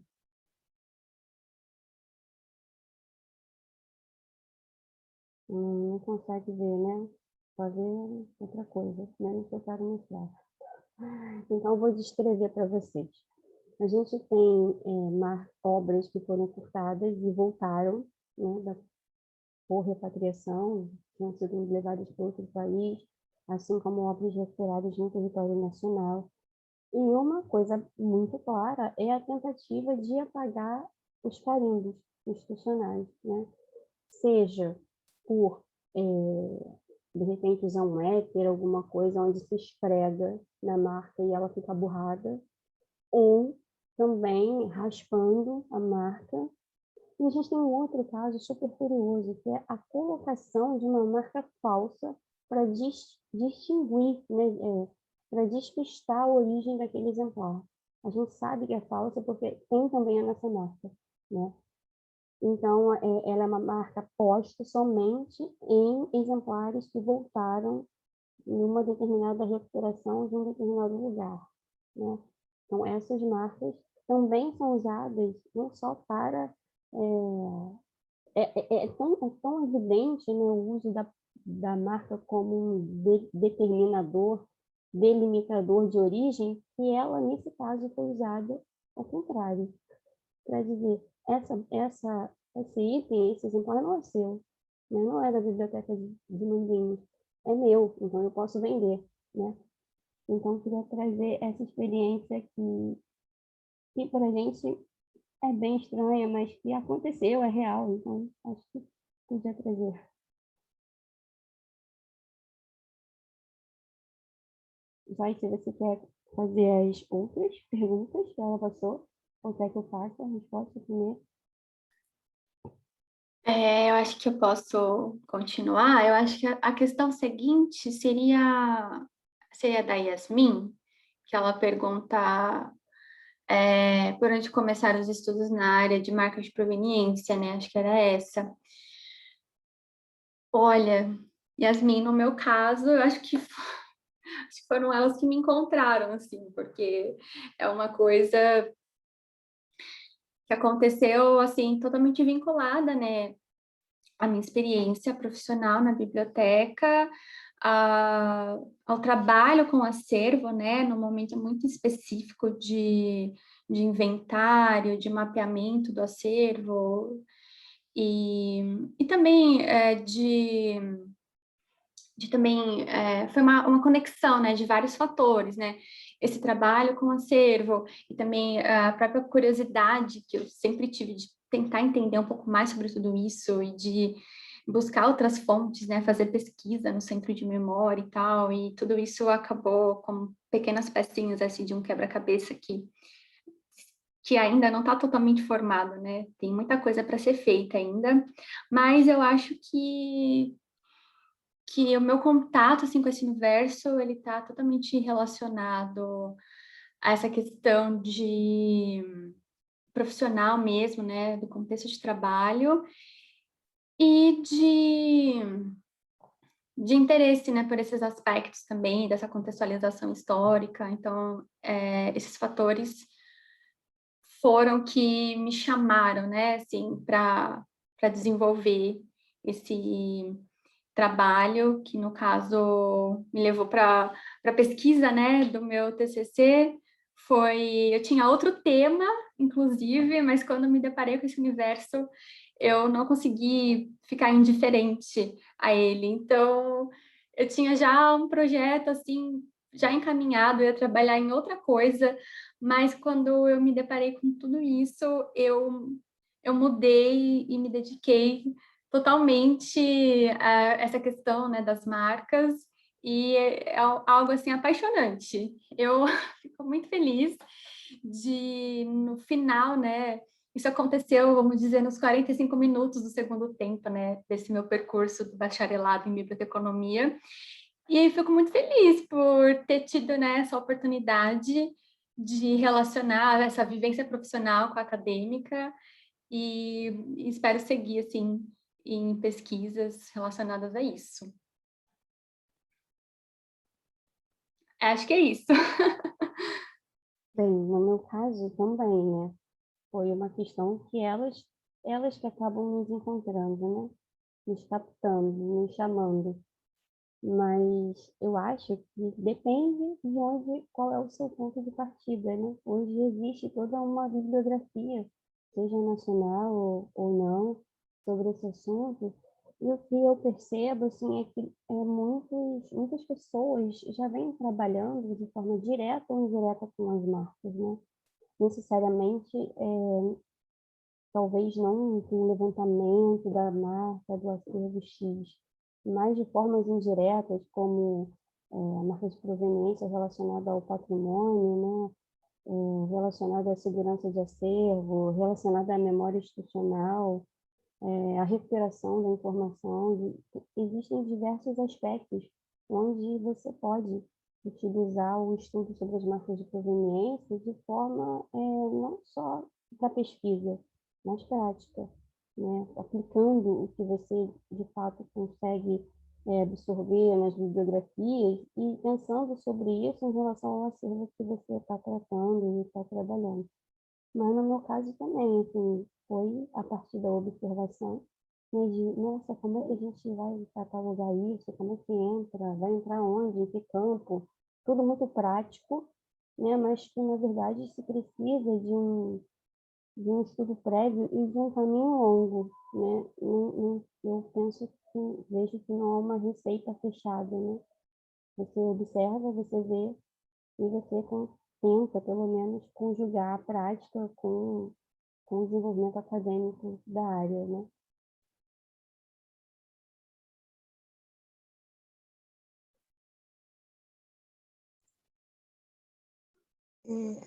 Joyce, a outra pergunta, que é sobre a rotina de encadernação e conservação, né, desse material, ela, obviamente, ela foi dirigida inicialmente para Joyce, porque eles estavam interessados em saber, inclusive, sobre a espécie da cobra, se ela, né, com trabalho com pele de cobra, se ela tinha sido identificada posteriormente ou anteriormente à encadernação, enfim, né?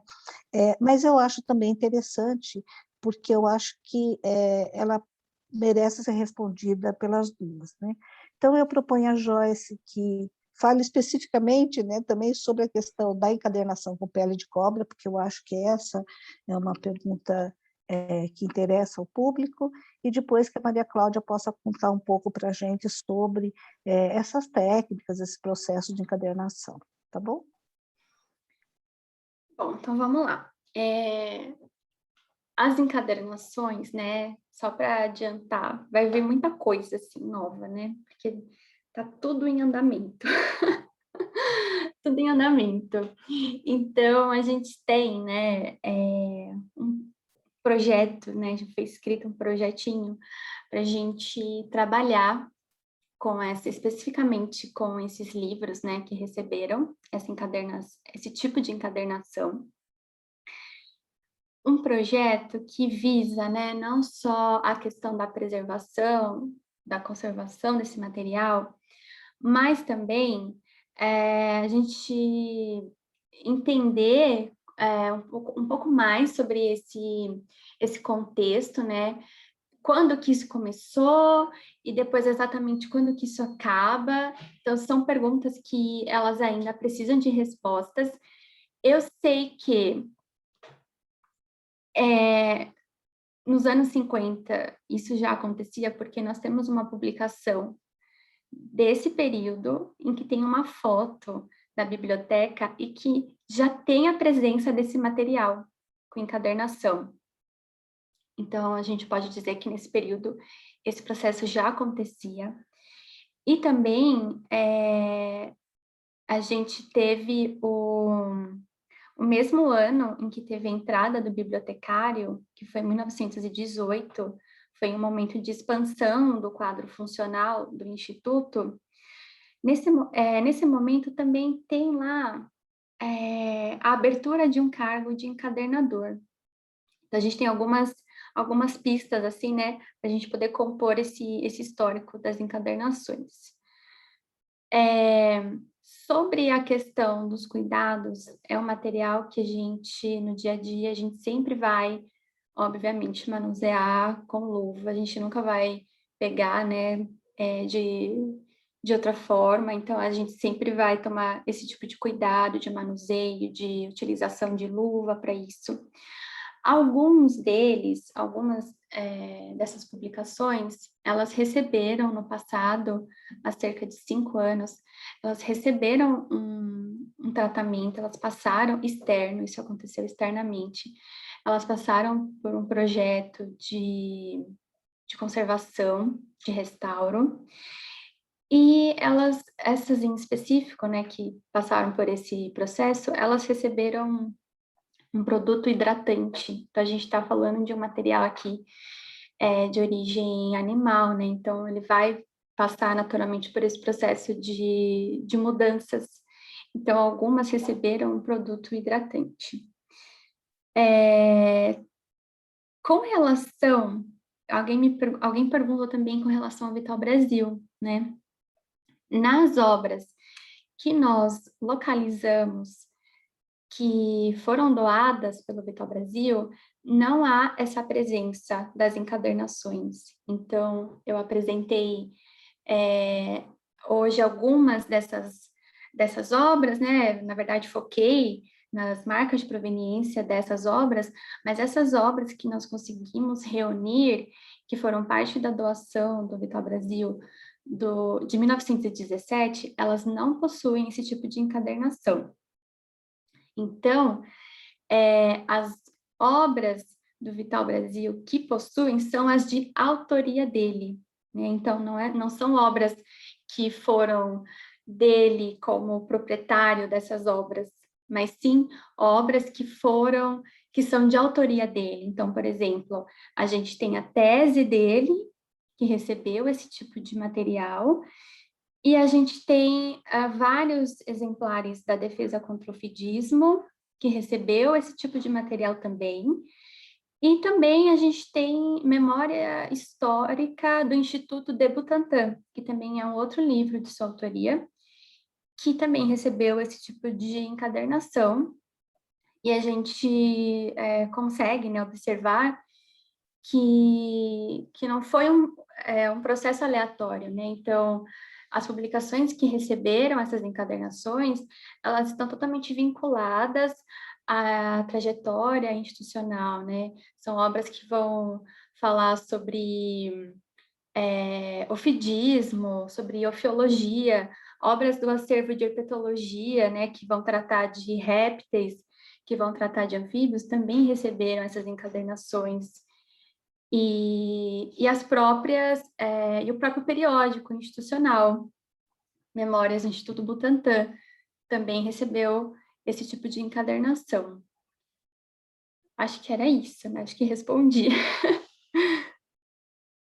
Da nossa parte, a gente tem uma encadernação padronizada, né, para a Biblioteca do Instituto Oswaldo Cruz, como eu mostrei para vocês, utilizada muitíssimo no nosso acervo, sempre buscando um padrão, encadernado em vermelho, às vezes uma encadernação plena, às vezes 3/4, às vezes meia encadernação, mas sempre seguindo um padrão. A gente sabe, né, a partir de uma matéria do Jornal do Comércio, de 1915, se eu não me engano, que o Jornal do Comércio faz uma matéria visitando o prédio do Instituto Oswaldo Cruz, recém-construído e nem totalmente terminado ainda, né? Onde ele diz que visita a oficina de encadernação contígua ao salão de leitura, como eu disse antes, E aí descreve o que tem dentro dessa oficina de encadernação, quantas pranchas, máquinas e tal. Agora, o que chamou a minha atenção especificamente foi que o Oswaldo Cruz trouxe um encadernador de Leipzig, na Alemanha, para que passasse para os profissionais do Instituto a forma e como eles deveriam executar as encadernações da biblioteca. E isso depois a gente viu num relatório do Ministério da Justiça, se eu não me engano, também lá do início do século, dizendo que esse encadernador veio, né, e que havia passado serviço para, então, um brasileiro, né? Então, assim, em relação à conservação das obras, hoje, elas não têm nenhum tipo de tratamento diferente, né? Elas normalmente são higienizadas com trincha, de forma superficial, ou às vezes com pó de borracha, e só, né? Não é aplicado nenhum tipo de produto para cuidar da encadernação, para preservar a encadernação. Agora, recentemente também, tudo isso pesquisando o capítulo do livro, né? Espero que vocês, em outubro, quando o livro for lançado, possam ir lá e dar uma olhada mais completa. Mas descobrimos também que existia um profissional chamado João Grande que cuidava da limpeza dos livros lá no início do século. Estava naquela foto lá com o verniz que eu mostrei. Então, isso é uma evidência de que essa preocupação com a limpeza, com a higienização do material, ela sempre esteve presente, né? E hoje isso é feito pelo Laboratório de Conservação. A Leila está aqui, eu vi ela na sala, ela é conservadora lá da nossa biblioteca, uma delas, né, uma das técnicas de conservação. E esse tratamento é feito assim, sem nenhum tipo de produto químico, no nosso caso, com a higienização com a trincha e às vezes com o pó de borracha, é o que é feito hoje. Ok, bom. A outra questão que é para a Joyce são duas questões, na verdade, né? Se a biblioteca do Butantã tem um ex-libris, né? Que eu acho que já foi meio abordado, mas enfim, e se existe uma pesquisa, algum tipo de pesquisa em conjunto das bibliotecas do Butantã, do Instituto Vital Brasil e da Fiocruz, se existe um trabalho conjunto entre essas instituições. Certo. Ex-libris da biblioteca eu desconheço. Gostaria de encontrar isso no acervo. Mas até o momento não. Então, eu desconheço. Sobre a articulação com o Instituto, com os outros institutos de pesquisa, né, com as suas bibliotecas, no contexto da coleção do Vital Brasil, foi inevitável não entrar em contato com a biblioteca, né, do Instituto Vital Brasil, para ver o que tinha lá, né? Curiosidade assim, imensa. E houve uma aproximação para a gente tentar até ver se uma hipótese poderia se sustentar, né? Então, o que acontece? Na coleção do Vital Brasil, né, esses livros que foram doados por ele, tem muitos desses exemplares, eles têm uma inscrição, né, manuscrita, que tem uma marcação numérica, como uma data e uma sequência numérica, assim, né, em uma data. E uma das hipóteses, né, seria que talvez isso pudesse indicar como se isso era algo como ele organizava, sabe? Como ele organizava esse material, ou o que isso poderia indicar. Então, houve uma aproximação com a biblioteca do Instituto Vital Brasil para ver se lá, né, teria algo desse tipo. Até o momento, essa marca não foi localizada. Então, a gente ainda continua, né, tentando buscar aí, contextualizar essa marca. Mas, então, eu posso falar desses momentos, assim, de aproximação, né, entre a biblioteca de lá.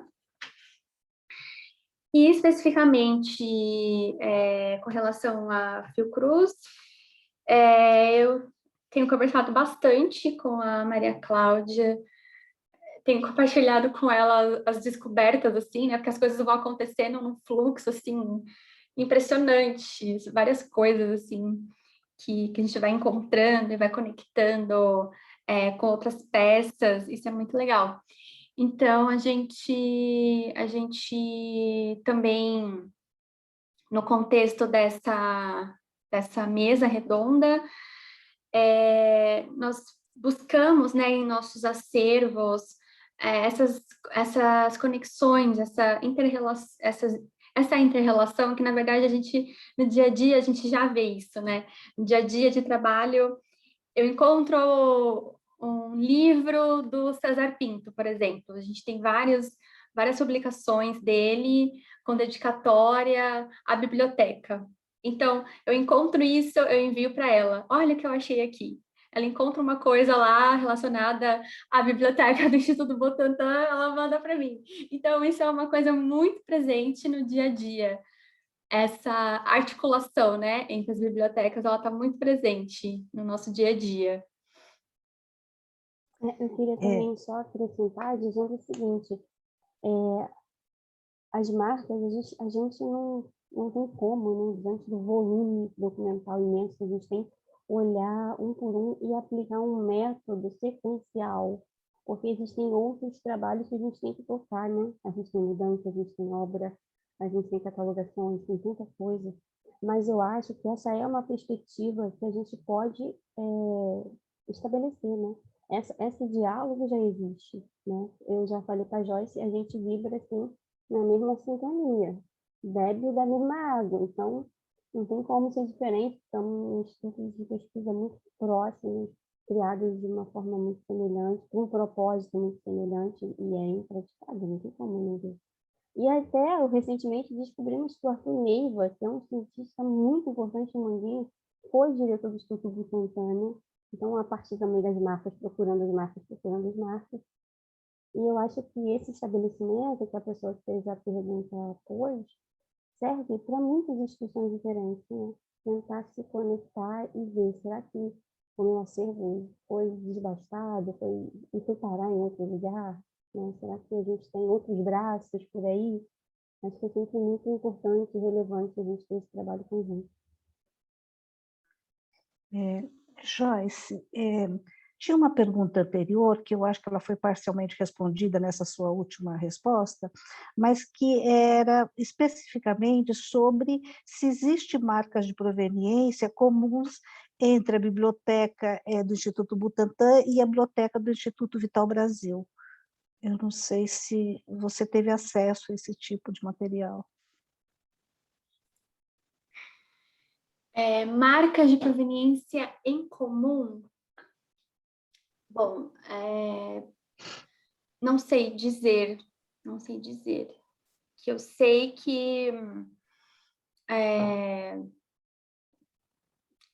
que tem publicação, por exemplo, com dedicatória do Vital Brasil. Isso existe. E aqui nós temos, né, marcas de proveniência diretamente relacionadas ao Vital Brasil. Então, acho que, sim, podemos pensar, né, a partir dele que haveria essa relação. Mas, no demais, eu não sei. No momento, eu não sei.